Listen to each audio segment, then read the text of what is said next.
I know, reading's a great big drag, and you just want to skip ahead to the fun part of writing. But unfortunately, we can't skip the reading, but we can streamline it.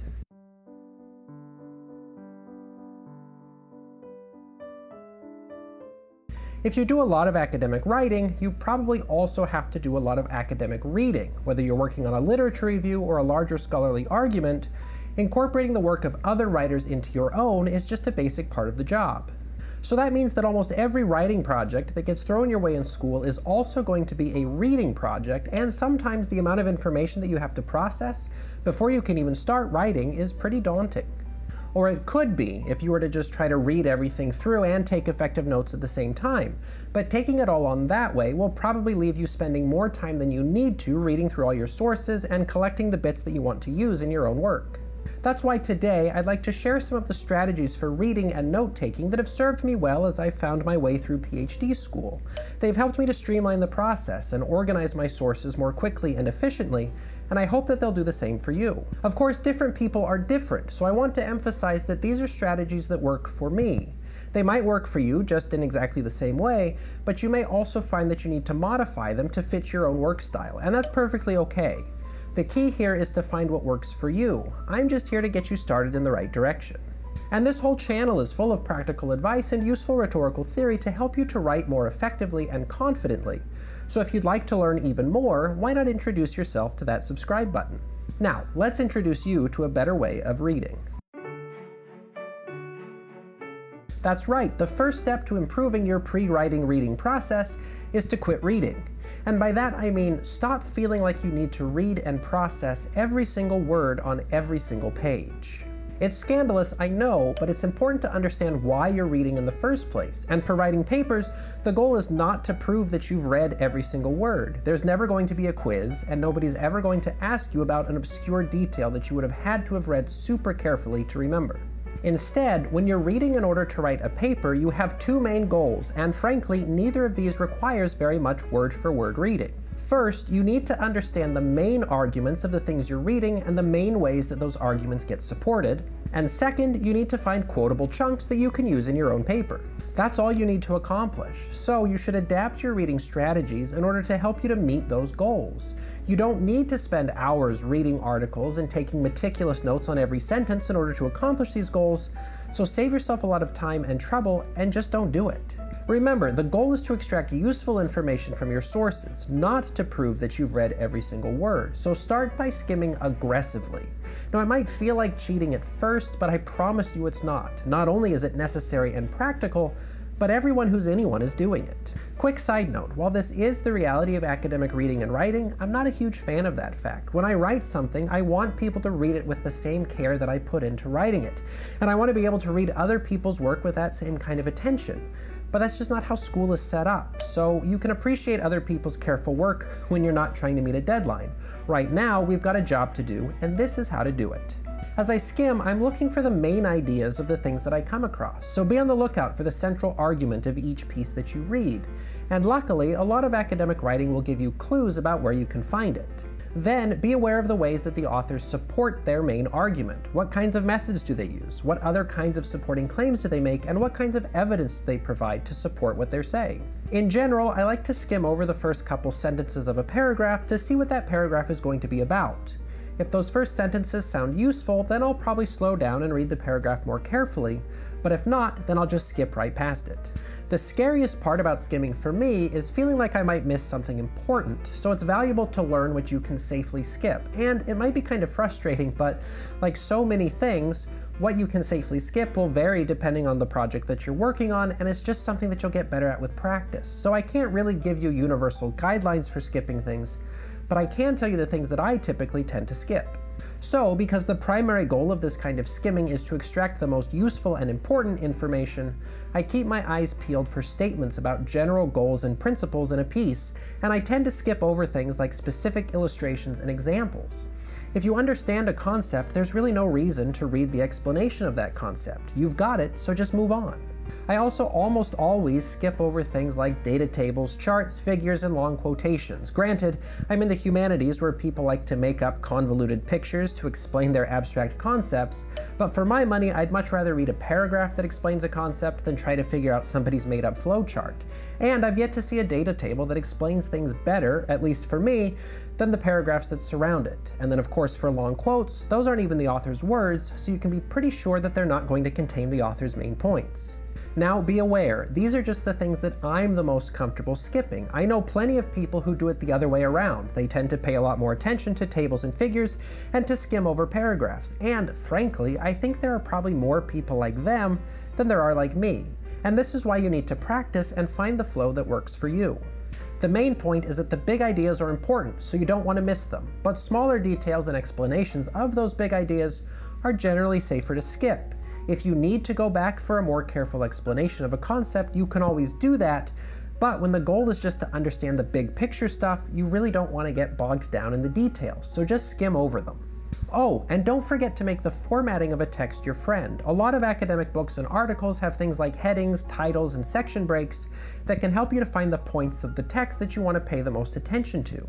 Also, abstracts and introductions often give a preview of the structure of the text, so you can use them to locate the areas where you'll want to spend more of your time.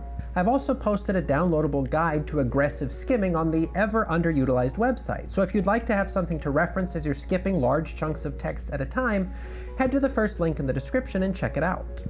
So that will cover the first task, which is understanding the central arguments of the things that you're reading. Now we just need to cover the second, which is finding those quotable chunks that you'll actually use in your paper. For me, I find it much easier to do one thing at a time, so I generally don't do any note-taking while I'm skimming. Switching between tasks like that just slows me down. When I'm in skimming mode, I want to stay in skimming mode. So when I say find quotable chunks, I mean literally just finding them. Identify the pieces that are interesting to you so that then you can come back later and take notes on them.